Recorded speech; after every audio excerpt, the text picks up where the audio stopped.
Section 17 में मैंने आपको एक बात कही थी। सेक्शन 17 चूंकि एडमिशन को डिफाइन करता है और कहता है कि एडमिशन जो होता है वो एक इंसान का स्टेटमेंट होता है, चाहे वो किसी भी फॉर्म में हो, और वो 3 फॉर्म मैंने आपको बताई थी। और उसके बाद लास्ट वाले हिस्से में मैंने आपको कहा था कि उन्हीं इंसानों का ये स्टेटमेंट रेलिवेंट माना जाएगा which have been herein after mentioned, और उन लोगों का स्टेटमेंट तभी रेलिवेंट माना जाएगा जब वो उन सर्कमस्टेंसेस में वो एडमिशन करेंगे जिन सर्कमस्टेंसेस को हियरइन आफ्टर मेंशन किया गया है। अब सेक्शन 18 to 20 जो है उनमें इन लोगों का लिस्ट दिया गया है जिन लोगों का एडमिशन कोर्ट में रेलिवेंट माना जाता है, एडमिसिबल माना जाता है। अब यहाँ पे टर्म जो है that is relevant, that is not admissible, क्योंकि मैंने आपको बताया था रेलिवेंसी और एडमिसिबिलिटी चूंकि सिनोनिमस इनको इस्तेमाल किया जाता है, लेकिन इनके लीगल इंसिडेंट जो है वो बिल्कुल डिफरेंट है। आम इस्तिलाह में हमें लगेगा कि एडमिसिबिलिटी और रेलेवेंसी एक ही टर्म है, लेकिन लीगली वो एक ही टर्म, क्योंकि कुछ फैक्ट्स ऐसे होते हैं जो रेलिवेंट तो होते हैं लेकिन एडमिसिबल नहीं होते हैं, और कुछ फैक्ट्स ऐसे होते हैं जो एडमिसिबल तो होते हैं लेकिन, इसीलिए यहाँ पे हमें एडमिसिबल वर्ड इस्तेमाल नहीं करना चाहिए, हमें रेलिवेंट वर्ड इस्तेमाल करना चाहिए, क्योंकि सेक्शन 6 से लेकर सेक्शन 55 तक रेलेवेंसी ऑफ फैक्ट्स के साथ डील कर रहा है। ठीक है। Section 18 lays down the list of persons whose admission constitute evidence against a party. अब सेक्शन 18 का पहला हिस्सा जो है वो उन स्टेटमेंट्स को कवर करता है जो पार्टीज टू द सूट देंगे। अगर दो इंसानों के बीच में केस चल रहा है कोर्ट में, that means these two are parties to the suit. अब सिंपल सी बात है, उसका एडमिशन भी रेलिवेंट माना जाएगा, इसका एडमिशन भी रेलिवेंट माना जाता है। आपको समझ में आ गया, इसमें कोई शक नहीं है। अब इसका दूसरा हिस्सा जो है, पहला हिस्सा क्या है, जो पार्टीज टू द सूट होते हैं उनका एडमिशन कोर्ट में रेलिवेंट माना जाता है। दूसरा, उन लोगों का एडमिशन कोर्ट में रेलिवेंट माना जाता है जिनकी पहचान खाली एक ही चीज से हो सकती है। किस चीज से? कि ये इंसान जो है he is not a party to the suit, लेकिन he is identifiable with the parties. इसकी पहचान किससे हो सकती है? पार्टीज। मिसाल के तौर पर एजेंट की पहचान किससे हो सकती है? प्रिंसिपल से। आपको समझ में आ गया? ये एजेंट जो है he is identifiable with another person. Who is that another person? Principal. आपको समझ में आ गया? चाहे एजेंट हो चाहे रिप्रेजेंटेटिव हो। आपको समझ में आ गया? और मैंने आपको कहा था ये एजेंट जो होते हैं ये किन केसेस में होते हैं? सिविल केसेस में। सिविल केसेस में एजेंट का एडमिशन रेलिवेंट माना जाएगा अगेंस्ट हिज प्रिंसिपल, लेकिन क्रिमिनल केस में ऐसा नहीं चलेगा। क्रिमिनल केस में खाली जो दो लोग जिनके बीच में केस होगा, आपको समझ में आ, प्रोसिक्यूशन एंड एक्यूज्ड, उन्हीं का एडमिशन रेलिवेंट माना जाएगा। आपको समझ में आ गया? ठीक है। लेकिन सिविल केस में किन का एडमिशन माना जाएगा? एजेंट्स का। क्यों? Because they are identifiable with another person. Who is that another person? Principal. आपको समझ में आ गया? ये पहला हिस्सा। दैट मीन्स सेक्शन 18 का पहला हिस्सा कहता है कि पहली कैटेगरी जो आती है जिन लोगों का एडमिशन कोर्ट में रेलिवेंट माना जाएगा, they are parties to the suit, and number second, those persons who are identifiable with the parties, जिनकी पहचान पार्टी से हो सकती है। एजेंट की पहचान पार्टी से हो सकती है। आपको समझ में आ गया? ये पहला हिस्सा। दूसरा हिस्सा उन स्टेटमेंट्स को कवर करता है, उन लोगों के स्टेटमेंट्स को कवर करता है who are not parties to the suit, who are not parties to the suit, लेकिन उनका स्टेटमेंट खाली इस वजह से रेलिवेंट माना जाता है क्योंकि उनका स्टेटमेंट पार्टीज की पोजीशन को अफेक्ट करता है। आपको समझ में आ गया? although they are not parties to the suit, but why are their statements relevant? Their statements are relevant only because they affect the position of parties. अभी हम इसको विस्तार से पढ़ेंगे, अलग अलग से हमें इनको डिस्कस करना है। ठीक है। इसी तरह से सेक्शन 18 के बाद हमें सेक्शन 19 और 20 पढ़ना है। सेक्शन 19 और 20 में भी दो कैटेगरीज को मेंशन किया गया है, दो लोगों की कैटेगरीज को मेंशन किया गया है जिनका एडमिशन रेलेवेंट माना जाता है। आपको समझ में आ गया? सेक्शन 19 और सेक्शन 20 में एक इंसान एविडेंस दे सकता है, एक इंसान स्टेटमेंट दे सकता है, एडमिशन कर सकता है, लेकिन वो पार्टी टू द सूट नहीं होता है, लेकिन उसका एडमिशन भी क्यों माना जाता है? क्योंकि उसका स्टेटमेंट जो है वो अफेक्ट करता है किसको? Parties to the suit. आपको समझ में आ गया? पोजीशन ऑफ द पार्टीज को अफेक्ट करता है। ठीक है, मिसाल के तौर पर अभी हम जंप नहीं करेंगे, एक मिसाल मैं आपको देता हूं। गवर साहब और मेरे बीच में कोर्ट में केस चल रहा है। केस ये है कि मैंने इससे गाय ली है, लेकिन गाय जब मैंने घर में लाई, गाय सुन दो दीवान, लेकिन वहां पे इशरत जी को हमने गवाह रखा है। इशरत जी के सामने गवर साहब ने कहा है एजाज सर ये आपको 20 किलो दूध देगी। आपको समझ में आ गया? अब इशरत जी कौन है? Ishrat ji is not a party to the suit, she is not a party to the suit, लेकिन इसका स्टेटमेंट जो है ये क्या कोर्ट में कहेगी? ये क्या कोर्ट में कहेगी? जैसा मैं गवाह हूं, इसने इससे मेरे सामने कहा था कि 20 किलो दूध देगी। दैट मीन इसका स्टेटमेंट जो है ये हमारी पोजीशन को अफेक्ट करती है। ये यहां पे क्या करती है? यहां पे क्या करती है? एडमिशन करती। शाबाश, ठीक है, क्योंकि ये पार्टी टू द सूट नहीं है, लेकिन क्या करती है?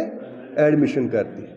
इस एडमिशन को हम एविडेंस की भाषा में वाइकेरियस एडमिशन कहते हैं। क्या कहते हैं? वाइकेरियस एडमिशन, क्योंकि इसका एडमिशन पार्टीज की पोजीशन को अफेक्ट करता है।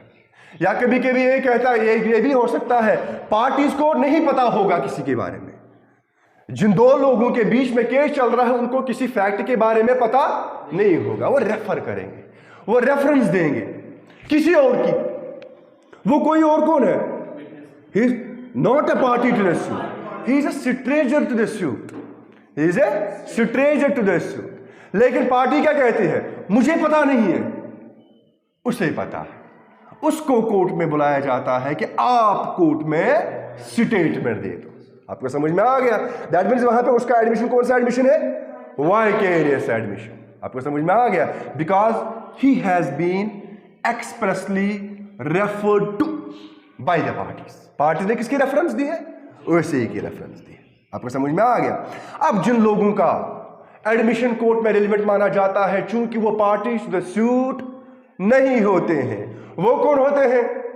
Strangers to the suit. उनके बीच में उसका इस केस के साथ लेना देना होता है, किसी भी किस्म का लेना देना होता है, लेकिन वो पार्टी टू द सूट नहीं होता है। दैट मींस वो क्या होता है? स्ट्रेंजर। आपको सही है, थर्ड पार्टी। ठीक है, अब जब वो कोर्ट में एडमिशन करेगा, उसके उस एडमिशन को कौन सा एडमिशन करेंगे? कहेंगे वाइकेरियस एडमिशन भी कहते हैं, या एडमिशन बाय थर्ड पार्टीज भी कहते हैं। वाइकेरियस एडमिशन और एडमिशन बाय थर्ड पार्टीज।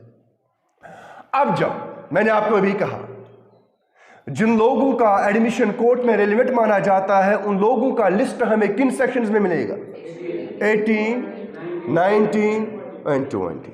ठीक है, और जब हम इन तीन सेक्शंस के इफेक्ट को मिलाते हैं, जब हम इन तीन सेक्शंस को मिक्सअप करते हैं, ठीक है, उससे हमें एक लिस्ट मिलता है जिन लोगों का एडमिशन कोर्ट में रेलेवेंट माना जाता है। नंबर फर्स्ट इज, अभी मैंने आपको कहा, शाबाश, parties to the suit, the first category, parties to the suit.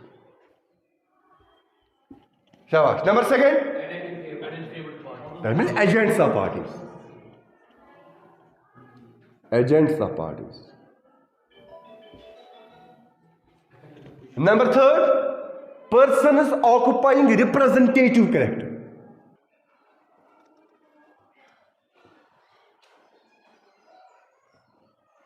जब कोई इंसान किसी रिप्रेजेंटेटिव कैपेसिटी में एडमिशन करता है, वो किसी और का क्या होता है?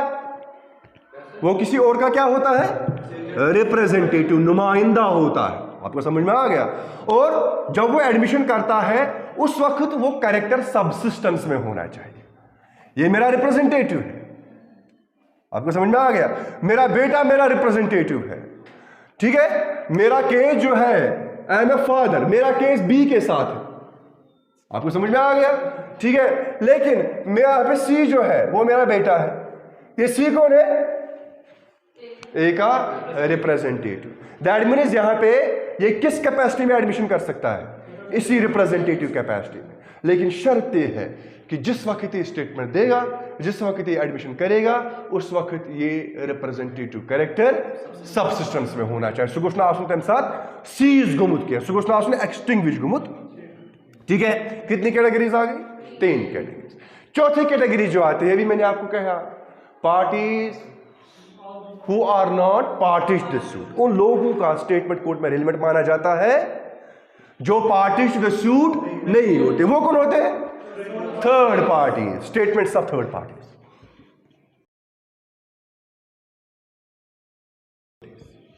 ठीक है, अब स्टेटमेंट्स ऑफ थर्ड पार्टी जो है, इस कैटेगरी में और 4 सब कैटेगरीज आती है। इस कैटेगरी में, चौथे वाली कैटेगरी में, number first is person is having pecuniary और प्रोप्रिएटरी इंटरेस्ट। ये पहली category.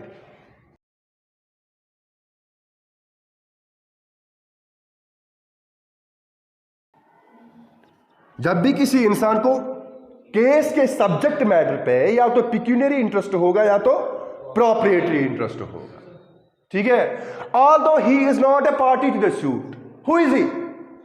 He is a third party. आपको समझ में आ गया? अगर इसका केस के सब्जेक्ट मैटर पे या तो पिक्यूनरी इंटरेस्ट होगा या तो प्रोप्रिएटरी इंटरेस्ट होगा।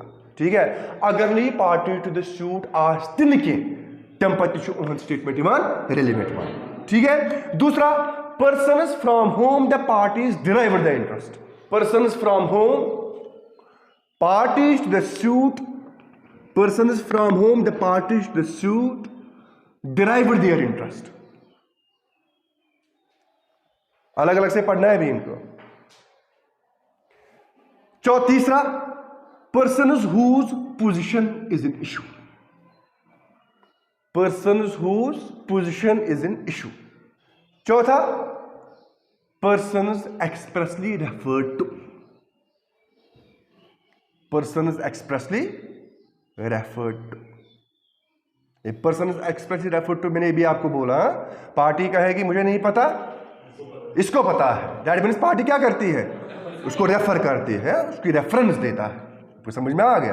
तो उस सूरत में जिसकी रेफरेंस दी जाएगी उसका एडमिशन भी कोर्ट में रेलेवेंट माना जाएगा। सबसे पहले हम डिस्कस करेंगे पार्टीज टू द सूट। हर वो कोई स्टेटमेंट, लेकिन सवाल यहां पे पैदा होता है किन का स्टेटमेंट? किसका स्टेटमेंट? पार्टीज का स्टेटमेंट। ठीक है, अब इशरत जी ये पार्टीज टू द सूट जो है क्या देंगे? स्टेटमेंट। कैसे देंगे?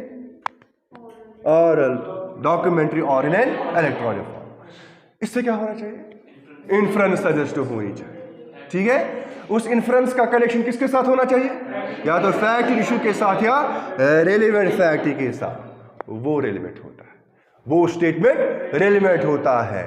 हर वो कोई स्टेटमेंट जो पार्टी टू द सूट देगा, चाहे एक पार्टी देगी या दूसरी पार्टी देगी। ठीक है, which suggest some inference as to the fact in issue or a relevant fact, that is a relevant evidence. That is a relevant evidence. यहां पे कोई टेंशन नहीं। ठीक है, आप और मेरे बीच में कोर्ट में केस चल रहा है, आपका स्टेटमेंट भी रेलेवेंट, मेरा स्टेटमेंट भी रेलेवेंट।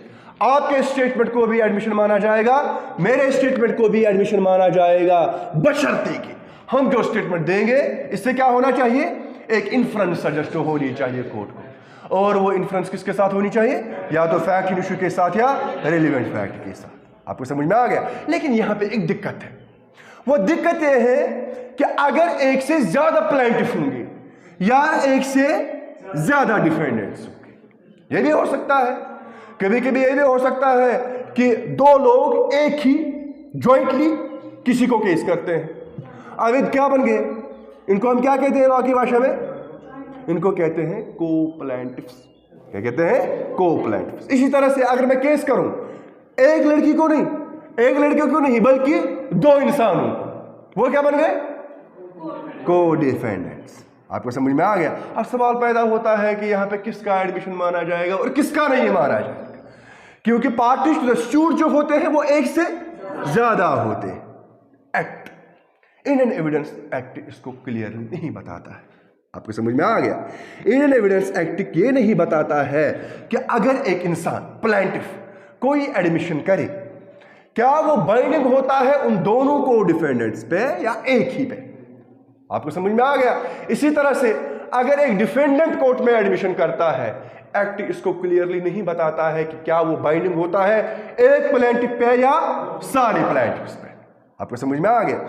लेकिन उसूल ये है और लॉ की पॉलिसी भी ये है कि अगर एक इंसान स्टेटमेंट देगा, मिसाल के तौर पर अगर एक डिफेंडेंट कोर्ट में स्टेटमेंट देता है, it should not bind other को डिफेंडेंट्स। मिसाल के तौर पे डिफेंडेंट जो है वो 3 लोग हैं, A, B, C and D, ठीक है? इनको जड ने केस किया है। हु इज जड? प्लेंटिफ, ठीक है? लेकिन एक इंसान को नहीं किया है, कितनों को किया है? 4 लोगों को। ये 4 क्या बन गए? को डिफेंडेंट्स। अब यहां पे एडमिशन जो करता है वो इन 4 में से एक करता है, B करता है। अब यहां पे दिक्कत क्या होती है? कौन सी प्रॉब्लम क्रिएट होती है यहां पे कि क्या इसका ये स्टेटमेंट, इसने जो एडमिशन किया, क्या इसका ये एडमिशन A, C और D को भी बाइंड करेगा या नहीं करेगा? ठीक है, करना चाहिए कि नहीं करना चाहिए?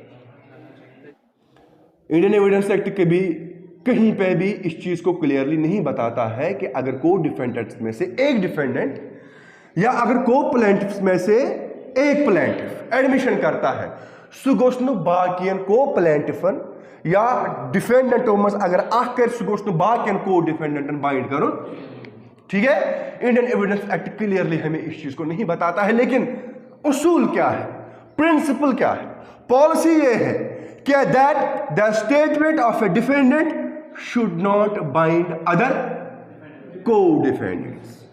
अगर ऐसा होगा तो प्लेंटिफ क्या कर सकता है? यहां पे एक चीज का खदशा है। वो खदशा क्या है कि प्लेंटिफ जो है वो एक के मुंह से एडमिशन कौन करता है? एक इंसान। तो यहां पे एप्रीहेंशन है, खदशा है कि प्लेंटिफ क्या कर सकता है?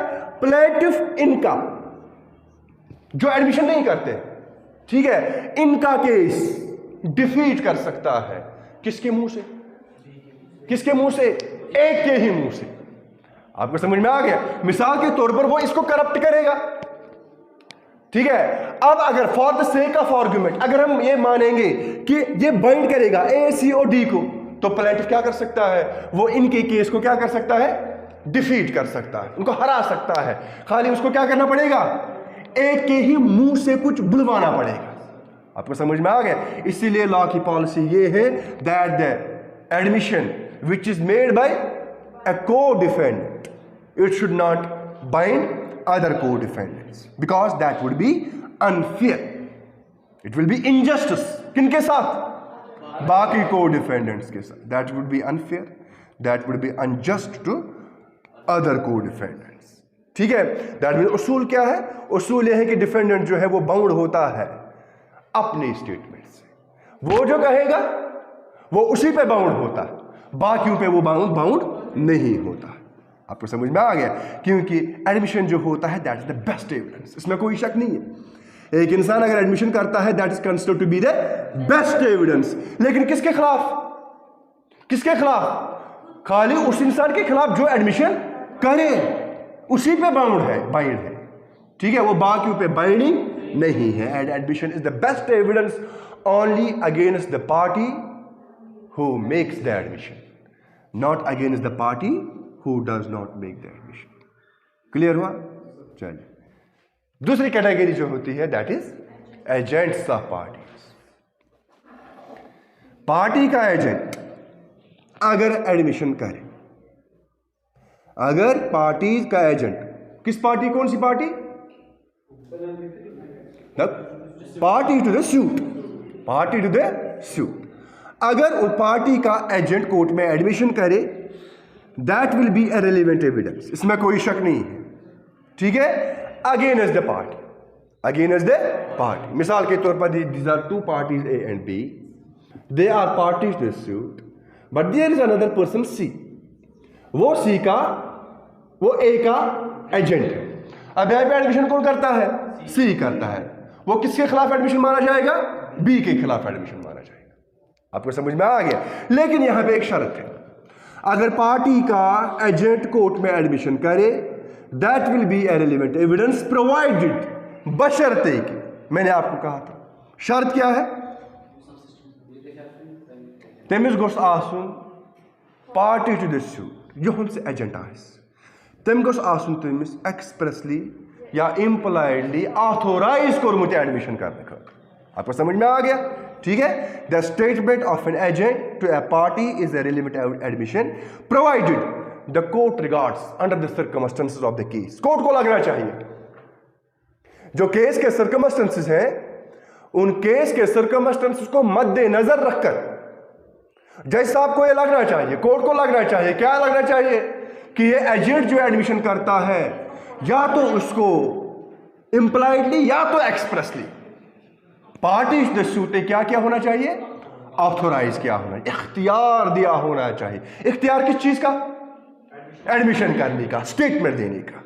आपको समझ में आ गया? दैट मीन्स एजेंट जो होता है, एजेंट का स्टेटमेंट, उसका एडमिशन तभी एडमिशन माना जाएगा, उसका स्टेटमेंट तभी रेलेवेंट स्टेटमेंट माना जाएगा when he has an express और implied authority to make the statement, जब उसके पास इख्तियार होगा। इख्तियार किम को पार्टी जिसका वो एजेंट होगा। आपको समझ में आ गया? क्योंकि लॉ ऑफ एजेंसी का रूल है, कौन सा रूल है? ए statement made by an agent. जब भी कोई एजेंट कोई स्टेटमेंट देता है, लेकिन कब देता है? इन the ordinary course of business, in the ordinary course of business of agency. जो एजेंसी का बिजनेस होगा, उस बिजनेस के ऑर्डिनरी कोर्स में अगर कोई एजेंट कोई स्टेटमेंट देगा, that is an admission against the principal, that is an admission against the principal. Clear हुआ? मैं आपको एक केस बताऊंगा, केस का नाम आप याद देख लेना, मैं आपको फैक्ट्स बताऊंगा। There was a station master, एक रेलवे कंपनी थी, रेलवे कंपनी का स्टेशन मास्टर था। ठीक है। अब स्टेशन मास्टर की जिम्मेदारी होती है कि जब इस स्टेशन पे कोई माल कहीं से आता है, तो अगर वो माल गुम हो जाता है या उसमें कोई नुकसान होता है, तो उसे इस चीज को रिपोर्ट करना पड़ता है। आपको समझ में आ गया? वहां से इतना माल आया था, लेकिन यहां पे इतना ही आ गया। आपको समझ में आ गया? अब स्टेशन मास्टर जो था रेलवे कंपनी का, वो लॉस ऑफ गुड्स को रिपोर्ट कर रहा था पुलिस के सामने। कुछ माल जो है वो गुम हो गया था, गायब हो गया था। अब स्टेशन मास्टर ने पुलिस के सामने कहा कि जैसा हमारा एक पोर्टर जो है वो मिसिंग है। पोर्टर उस इंसान को कहते हैं जो रेलवे स्टेशन पे माल को कैरी करता है। ठीक है, मुलाजिम होते हैं वो रेलवे कंपनी के, जब माल आता है तो उनको वो कैरी करना पड़ता है। ठीक है, आपने वैगन्स देखे होंगे, वो वैगन आसान मन तम थप करा जिस पे माल कैरी करते हैं, एयरपोर्ट्स पे आपने देखा होगा। ठीक है, तो वहां पे उसने एक मिसिंग पोर्टर का नाम दिया। हमारे पास एक मुलाजिम था पोर्टर, जिसका काम था जो माल कहीं से आता था उसकी जिम्मेदारी थी कि वो उस माल को क्या करता था? कैरी करता था। अब उसने कहा कि एक पोर्टर मिसिंग है, एक पोर्टर मिसिंग है, और उसने कहा कि वही सस्पेक्ट है। इसको क्या माना गया? इसने ये जो कहा, इसने क्या कहा कि हमारा एक पोर्टर जो है वो मिसिंग है, चूंकि माल जो है वो जितना आया था उतना जिसको लेना था उसने उतना नहीं लिया। कि ना उसने किसका नाम दिया? मिसिंग पोर्टर का। आपको समझ में आ गया? It was held to be an admission, this was held to be an admission. ठीक है, मैंने आपको कहा था एडमिशन का मतलब ये बिल्कुल भी नहीं है कि एक इंसान अपने गिल्ट को एडमिट करे, बल्कि एडमिशन का मतलब ये होता है कि कोर्ट को क्या मिलनी चाहिए? इन्फ्रेंस मिलनी चाहिए। इससे इस कहने से इसने जो स्टेटमेंट दिया किस फॉर्म में दिया? ऑरल फॉर्म में। इससे कोर्ट को क्या सजेस्ट हुई? इन्फ्रेंस। कौन सी इन्फ्रेंस? एमिगोस आसुनियम। कोर्ट को एक इशारा मिला, कोर्ट को एक इन्फ्रेंस मिली, किसके मुतालिक? फैक्ट इन इशू के मुतालिक। फैक्ट इन इशू क्या है? Whether loss of goods have happened और नॉट, द फैक्ट इन इशू। आपको समझ में आ गया? ठीक है, अब यहां पे ये कौन था? स्टेशन मास्टर जो था, ये कौन था? अब आप मुझे बताएं, who was he was an agent. आपको समझ में आ गया? अब यहां पे हम डिस्कस करते हैं कि एजेंट का एडमिशन भी रेलिवेंट माना जाता है, लेकिन इसके इस एडमिशन को रेलिवेंट क्यों माना गया? इसको ऑथोराइज किया गया है। कौन सी ऑथोराइजेशन है यहां पे? Implied. Just because he is a station master, he gets an implied authority to report the missing goods। आपको समझ में आ गया? यहां पे ये जरूरी नहीं है कि तेमस आसन वोनमुत, क्या वोनमुत हो चे अथॉरिटी अगर का माल रो चे अथॉरिटी जिम रिपोर्ट। ठीक है, अम एक्सप्रेस अथॉरिटी दिसमिस के, लेकिन यहां पे कौन सी अथॉरिटी है उसकी? Implied authority. वो इम्प्लाइड अथॉरिटी कैसे बन गई इसकी? Just because he is a station master. आपको समझ में आ गया? He had authority to make a report of thefts. इसको इख्तियार दिया गया था कि अगर रेलवे स्टेशन पे चोरी हो जाती है, उस चोरी को वो पुलिस के सामने क्या करे? रिपोर्ट करे। आपको समझ में आ गया? और पुलिस का अटेंशन वो ड्रॉ करे किन की तरफ? किन की? सस्पेक्ट्स की तरफ। यहां पे पोर्टर सस्पेक्ट है। ठीक है, तो यहां पे उसको अथॉरिटी दी गई है कि अगर स्टेशन पे किसी भी किस्म की चोरी हो जाती है, then he has an authority to draw the attention of police towards the suspects.